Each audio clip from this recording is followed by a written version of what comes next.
ألف لام ميم. تلك آيات الكتاب الحكيم هدى ورحمة للمحسنين الذين يقيمون الصلاة ويؤتون الزكاة وهم بالآخرة هم يوقنون أولئك على هدى من ربهم وأولئك هم المفلحون ومن الناس من يشتري لهو الحديث ليضل عن سبيل الله بغير علم ويتخذها هزوا أولئك لهم عذاب مهين وإذا تتلى عليه آياتنا ولى مستكبرا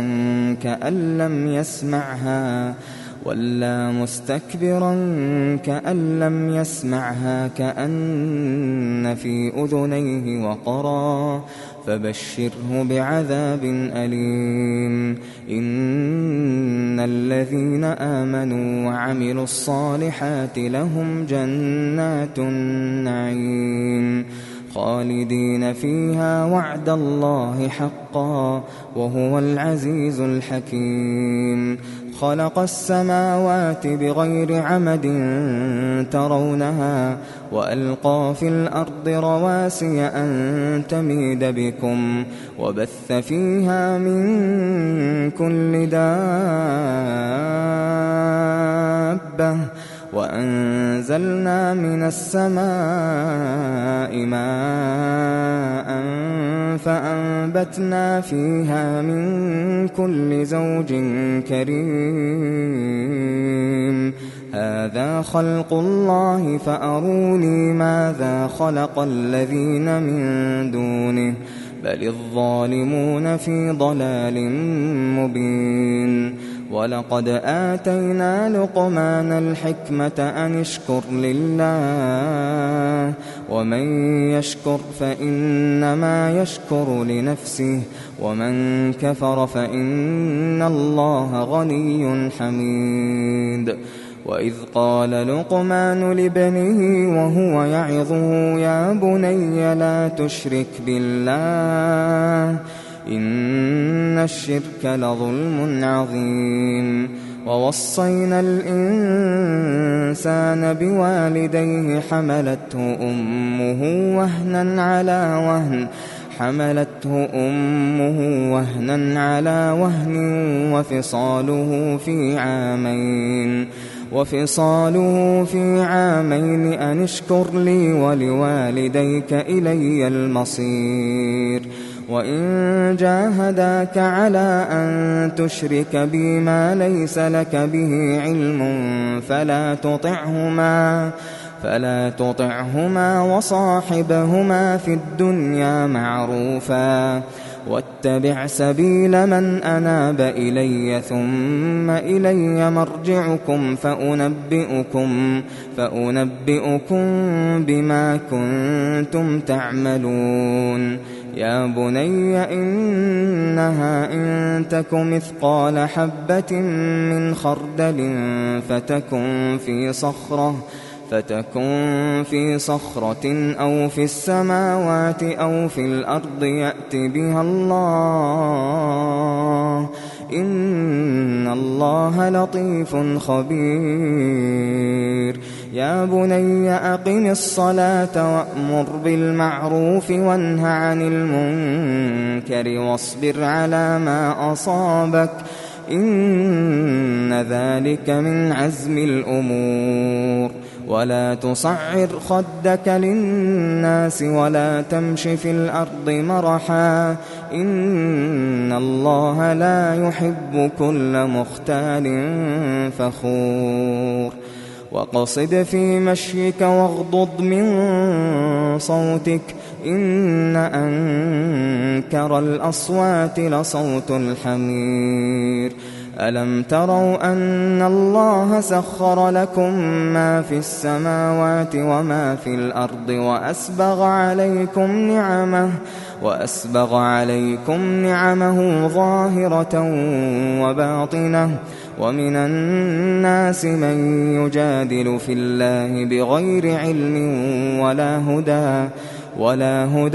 ولا كتاب منير وإذا قيل لهم اتبعوا ما أنزل الله قالوا بل نتبع ما وجدنا عليه آباءنا أولو كان الشيطان يدعوهم إلى عذاب السعير ومن يسلم وجهه إلى الله وهو محسن فقد استمسك بالعروة الوثقى وإلى الله عاقبة الأمور ومن كفر فلا يحزنك كفره إلينا مرجعهم فننبئهم بما عملوا إن الله عليم بذات الصدور نمتعهم قليلا ثم نضطرهم إلى عذاب غليظ ولئن سألتهم من خلق السماوات والأرض ليقولن الله قل الحمد لله بل أكثرهم لا يعلمون لله ما في السماوات والأرض إن الله هو الغني الحميد ولو أن ما في الأرض من شجرة أقلام والبحر يمده من بعده 7 أبحر ما نفدت كلمات الله إن الله عزيز حكيم ما خلقكم ولا بعثكم إلا كنفس واحدة إن الله سميع بصير ألم تر أن الله يولج الليل في النهار ويولج النهار في الليل وسخر الشمس والقمر كل يجري إلى أجل مسمى وأن الله بما تعملون خبير ذلك بأن الله هو الحق وأن ما يدعون من دونه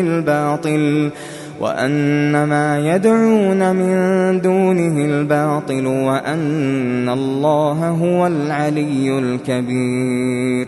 ألم تر أن الفلك تجري في البحر بنعمة الله ليريكم من آياته إن في ذلك لآيات لكل صبار شكور وإذا غشيهم موج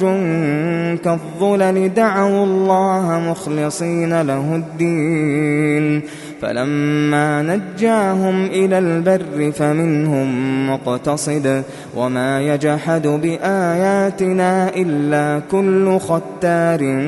كفور يا أيها الناس اتقوا ربكم واخشوا يوما لا يجزي والد عن ولده ولا مولود هو جاز عن والده شيئا إن وعد الله حق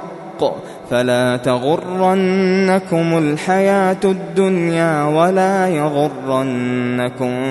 بالله الغرور إن الله عنده علم الساعة وينزل الغيث ويعلم ما في الأرحام وما تدري نفس ماذا تكسب غدا وما تدري نفس بأي أرض تموت إن الله عليم خبير.